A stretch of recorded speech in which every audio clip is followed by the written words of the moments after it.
Bus ప్రమాదం సంఘటనలో ఇప్పుడు షాకింగ్ విషయాలు బయటకు వచ్చాయి. ఆర్టీవీ ఎక్స్క్లూజివ్ గా వాటిని బ్రేక్ చేసే ప్రయత్నం చేస్తోంది.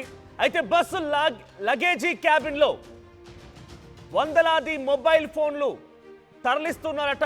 అయితే అవి పేరడం వల్లే ఇప్పుడు ఈ ప్రమాదానికి మరింతగా బలం చేకూరింది.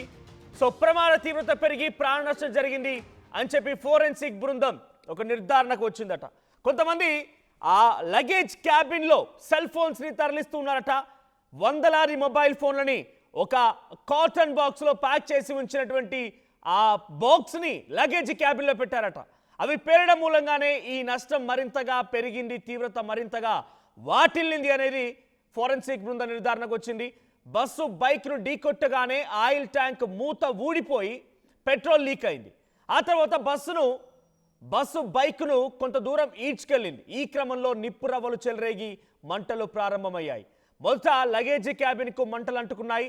లగేజీ క్యాబిన్లో 400 మొబైల్స్తో కూడినటువంటి ఒక పార్సల్ కూడా ఉందట. అయితే ఆ పార్సలే ఇప్పుడు ఈ ప్రమాద తీవ్రతకి మరింతగా కారణమైందని చెప్తున్నారు.